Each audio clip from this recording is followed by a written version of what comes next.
शादी के पूरे 25 साल के बाद वसुंधरा राठौर में ये हिम्मत आई थी कि वो अपने पति रतन और अपनी ननद जीजी शगुन के आगे अपनी बात रख भी सके और उस पर डटे रहने की जिद भी कर सके।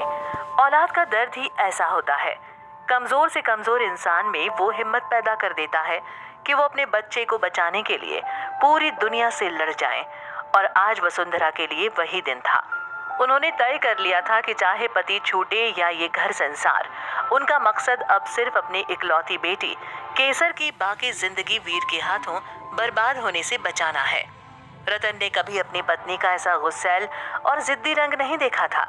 वो हमेशा बहुत शांत और सौम्य रही थी, बिल्कुल अपने निर्मल रूप की तरह। पर आज वसुंधरा रतन के सामने अपनी बेटी के हक के लिए मजबूत इरादों की तलवार लेकर खड़ी थी। शगुन के अभिमान और अहम को दोबारा चोट पहुंची और उन्होंने एक बार फिर अपनी भाभी की बगावत को रोकने की कोशिश की, पर रतन बीच में आ गए। उन्होंने वसुंधरा को देखते हुए अपनी कड़क आवाज में एक ही सवाल किया, और अगर मैं तुम्हें ये इजाजत ही न दूं कि तुम केसर को राठौर महल में वापस लेकर आ सकती हो, तब तुम क्या करोगी वसु? हाँ, छोड़ दोगी अपने पति का घर?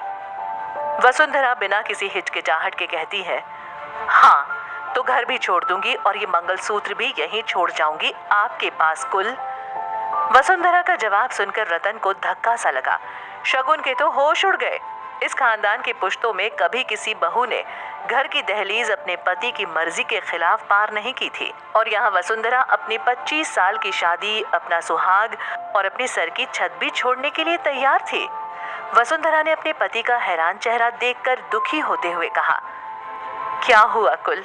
बुरा लग रहा है आपको कि आपकी बेंदनी आपसे ये कह रही है कि वो आपको उम्र के इस मोड़ पर छोड़ देगी? मुझे भी ऐसा ही लगा था जब आपने और शगुन जीजी ने मुझसे केसर की विदाई के वक्त ये कहा था कि मैं अपनी बेटी को हमेशा के लिए छोड़ दूं, ये भूल जाऊं कि मैंने कभी उसे जन्म दिया था। तब मैंने भी आपको इसी हैरानी से देखा था। देखिए कुल, मैं समझती हूँ कि आप केसर को दोबारा इस महल के चौखट पर नहीं आने दे सकते। मान मर्यादा, बिरादरी से किए हुए वादे, रेशम की मौत को लेकर रिश्ते, जख्म, सब समझती हूँ मैं, और आपकी बींदनी होते हुए आपके ये फैसले भी समझती हूँ। पर अब बस मुझे केसर की माँ सा होने का फर्ज भी निभाना है। अगर मैंने केसर का साथ न दिया, अपनी बच्ची को ना संभाला, तो एक दिन वो वीर की नफरत के बोझ के तले दबकर मर जाएगी। इसलिए मैंने सोच लिया है जी, जैसे ही केसर ठीक होकर हॉस्पिटल से डिस्चार्ज हो जाएगी, मैं उसे अपने मायके बीकानेर ले जाऊंगी। उसके बाद मैं देखूंगी कि मेरी बच्ची के लिए क्या ठीक है और क्या नहीं। अब उसकी किस्मत का फैसला न आप करेंगे और ना ही वीर, कह देती हूँ मैं। और आप भी अपनी इस भाभी सा की बात याद रखिएगा शगुन जी। अपनी बात कहने के बाद वसुंधरा वहां ना अपने पति की सुनने के लिए रुकी और ना ही अपनी ननद की। वो सीधे घर के अंदर जाकर रसोई घर से सब बावर्चियों को बाहर भेजकर केसर के लिए देसी घी की पिन्नियां बनाने लगी। उनकी आंखों में ममता के आंसू थे, क्योंकि आज एक माँ की जीत हुई थी। एक नाजुक और दबी हुई औरत ने पूरी दुनिया से कह दिया था कि उसके होते कोई उसकी बेटी का बाल भी बांका नहीं कर सकता। ये और बात थी कि जिस बेटी के लिए वसुंधरा इतना कुछ कर रही थी, उस बेटी को अभी अपनी माँ के पास पहुंचने के लिए वीर के दिमाग की और जज्बात की 30 दिन की लड़ाई लड़नी थी। केसर सारा दिन स्पेशल वार्ड के बेड पर लेटी हुई ये सोच रही थी कि माँ को ये कैसे बताएगी कि उसने वीर से दूर जाने का फैसला वीर को सुना तो दिया है, पर माना उसने उसे वीर की शर्तों पर ही है। रात होने लगी तो वेदांत ने केसर से आकर कहा कि वो तेज मामा जी को और कल्याणी मामी को घर छोड़ने जा रहा है। आज रात शीबा केसर के पास हॉस्पिटल में रुकेगी।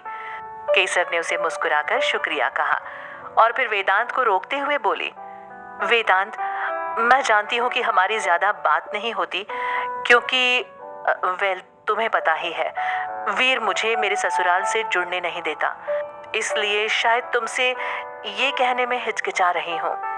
वेदांत ने घबराते हुए कहा, भाभी, ऐसी कोई बात नहीं है, आप प्लीज हिचकिचाइए मत।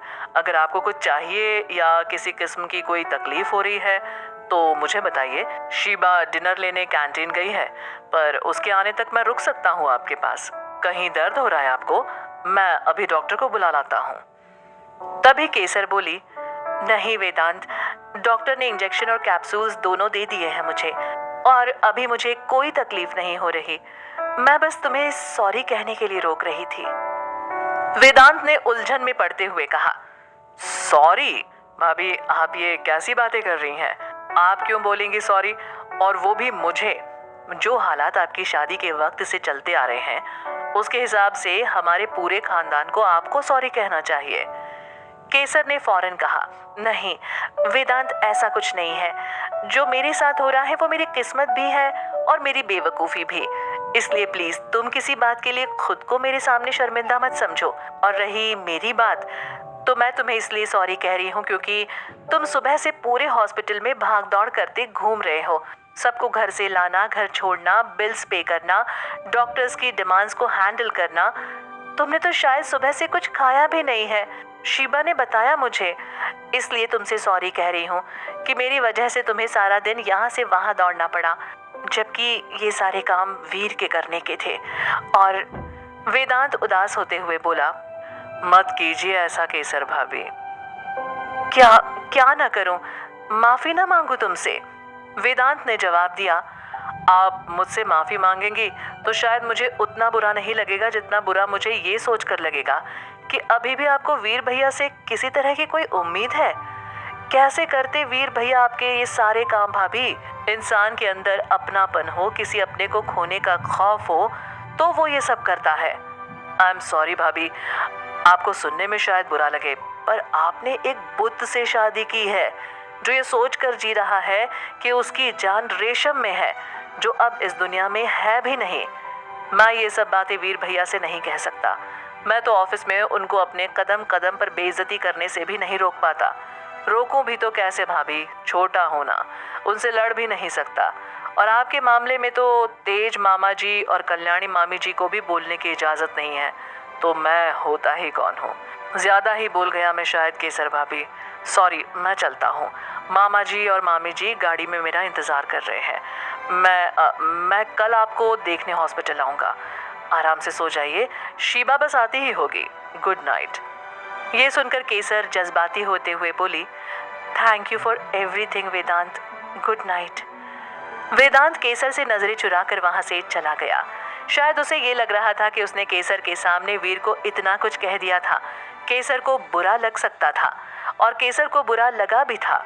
ये नहीं कि वेदांत केसर की तरफ वीर के रवैये को लेकर नाराज था। बुरा केसर को ये लगा था कि उसके ससुराल वाले इतने अच्छे थे। वीर के ठीक उलट, वो सब केसर को पसंद करते थे, उसके साथ हो रहे अन्याय पर दुखी होते थे।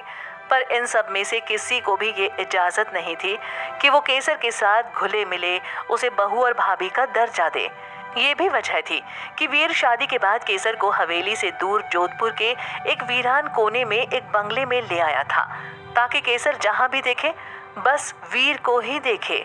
कितना अकेला कर देना चाहता था वीर केसर को इस दुनिया में। केसर वीर के बारे में सोचते हुए लेटने ही लगी थी कि अचानक उसके मोबाइल फोन पर अनिरुद्ध का फोन आया। फोन भी क्या, अनिरुद्ध का वीडियो कॉल था।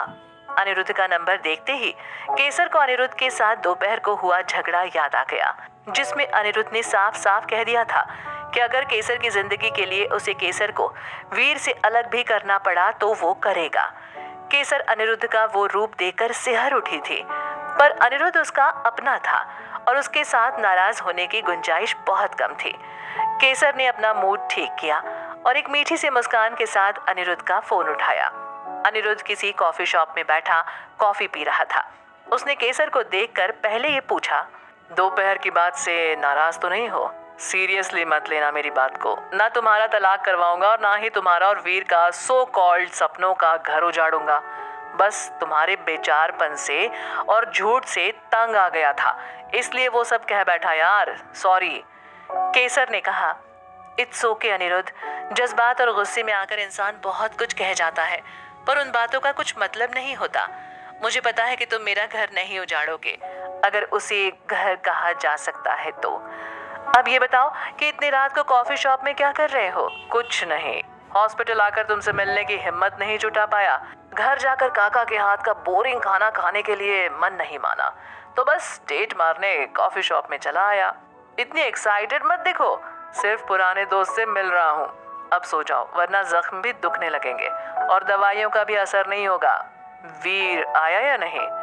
नहीं, वीर अब यहाँ क्यों आएगा अनिरुद्ध? मैं जिंदा हूँ और 1 महीने में उसके जुल्म सहने के लायक हो जाऊंगी। वीर के लिए बस इतनी ही इन्फॉर्मेशन बहुत है। पर फिक्र मत करो, शीबा आज रात मेरे पास रुक रही है। एनीवे, तुम अपनी डेट एंजॉय करो, मैं सोने जा रही हूँ, कल मिलते हैं। अनिरुद्ध ने केसर को बाय कहा और कॉल काट दिया। केसर का चेहरा एक बार फिर उतर गया। वीर के अलावा पूरी दुनिया को केसर की फिक्र थी। जो इंसान किसी के जख्मों को भी अपनी बात मनवाने के लिए इस्तेमाल करे, उससे और उम्मीद भी क्या की जा सकती है। तभी दरवाजे पर हल्की दस्तक हुई और शीबा अंदर आई। शीबा ने केसर से कहा कि अब वो सुकून से सो सकती है, उसकी रात की केयरटेकर उसका ख्याल रखेगी। केसर मुस्कुराई और सोने के लिए लेटने लगी। शीबा भी सोफे पर अपना कंबल सेट करने लगी, पर तभी अचानक दरवाजे पर कोई आकर खड़ा हो गया। दोनों को लगा कि शायद नाइट राउंड्स लेने वाला डॉक्टर या नर्स होगी, मगर दरवाजे पर न कोई डॉक्टर था और ना ही कोई नर्स। वीर खड़ा था वहां, एक सिरहाना और एक मैट्रेस लिए। केसर हैरानी से कहती है, वीर तुम यहाँ पर क्या कर रहे हो? वीर मुंह बनाते हुए बोला, क्रिकेट खेलने आया हूँ तुम दोनों के साथ। देख नहीं रहा कि मेरे हाथ में क्या है? आज रात तुम्हारे साथ मैं रुकूंगा, शीबा नहीं। क्या? तुम रुकोगे मेरे साथ? मगर क्यों? केसर और शीबा हैरान थे। अचानक जो आदमी केसर को दोपहर में अपने परिवार और दोस्तों के हवाले छोड़कर ऑफिस में काम निपटाने चला गया था, वो अचानक उसी बीवी का ख्याल रखने रात में आ गया। क्यों? और क्या केसर मानेगी कि शीबा की जगह वीर उसके पास रुके? क्या चल रहा है वीर के दिमाग में? क्या केसर वीर का ये डर भांप पाएगी कि उससे नफरत करने वाला ये गुस्सैल पति उसे खोने से डरने लगा है? ये जानने के लिए जुड़े रहिए केसर और वीर की कहानी के साथ। रिस्क है बट इश्क है।